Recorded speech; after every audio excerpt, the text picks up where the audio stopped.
عسلامة ومرحبا بكم في قناتي MKM سافور. شنيا أحوالكم؟ إن شاء الله تكونوا بألف خير يا ربي. فيديو جديد ووصفة جديدة، وصفة سهلة وبنينة تحضر في رمشة عين. حضرتها اليوم بنتي وأنا جيست أسيستانت معها كهو. دونك نتعديو للرسالة. خذيت قطعة البصل، طماطم، بطاطا وفلفل حضرتهم في طبق بتاع الفور. حطت الزيت وفرشت هذيك البطاطا، رصفتها بطاطا والبصل والطماطم. دونك رصفتهم الكل هكايا، الخضره الكل رصفتها اللوطه. دونك هي حبت تعمل حاجه سهله وانا قلت لها اي برا عليك على المصلي. دونك حضرت لها السردين ونظفتها والكل وملحتها هكا شويه. وبعد ما حطت هذيك الخضره حطت فوقه السردين. دونك محضرة اللفاح عندها. دونك عندي كمون، فلفل أكحل، ملح، تبل وكروية، كركم وثوم. دونك هذم هما اللفاحات الكل.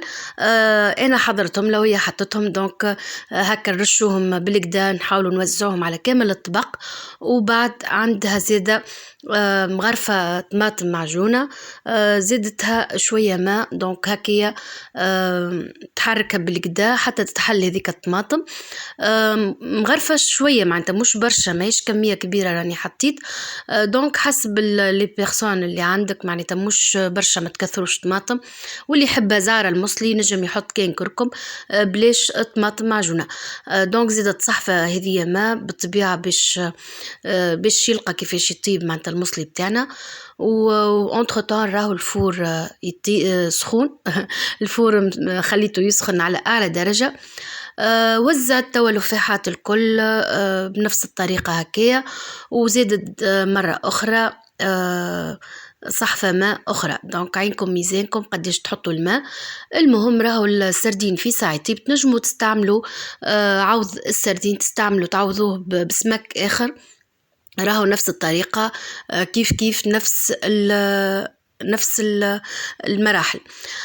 دونك خليتها كطروف طماطم، رونديلة طماطم هكايا، زينت بيهم من الوجه بتاع الطبق بتاع المصلي. وهكا دخلته للفور يطيب.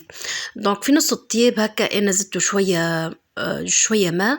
حسيته هكا البطاطا مازالت ما طابتش ومازال معناتها بدا يشيح. دونك زدت شوية ماء. وهذا الفلفل توا حطيته ديجا معناتها ملح مقصوص ونظيف والكل ملح. وخليته هكايا باش يطيب ورجعته للفور. دونك الفور بتاعي يشعل من اللوطة والفوق. قبل هذا ما نرجعه للفور. دونك هكا تأكد انه ما فما حتى شيء معناتها لاصق في الطبق، كل شيء مريقل. حبيت نذكركم اذا اول مره تزور قناتي ما تنساش تعمل سابوني وتفعل الجرس باش يوصلك نوتيفيكاسيون كل ما نهبط فيديو جديد. هكاك تستمتعوا بوصفاتنا متروحين ما بين الحلو والمالح، اقتصاديين وبنان، والاكيد النتيجه مضمونه برشا. وهكا باش نعطي لون لكعبة السردين خديت جست مغرفة زيت، وهكا حطيت رشيت شوية زيت فوق كعبة السمك باش هكا ياخذوا كولوراسيون مزيانة وقت يطيبوا. هكا توا سيخرج من الفور، أموره واضحة، طيب مريقل.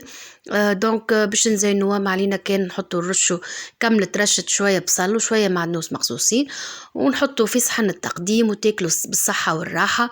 راهو بنين برشا، ننصحكم جربوه. وهذه رسالتنا لليوم وفيديو اليوم. ان شاء الله نتلاقاو في فيديو اخر وتشخشيخة اخرى وبنة اخرى ان شاء الله.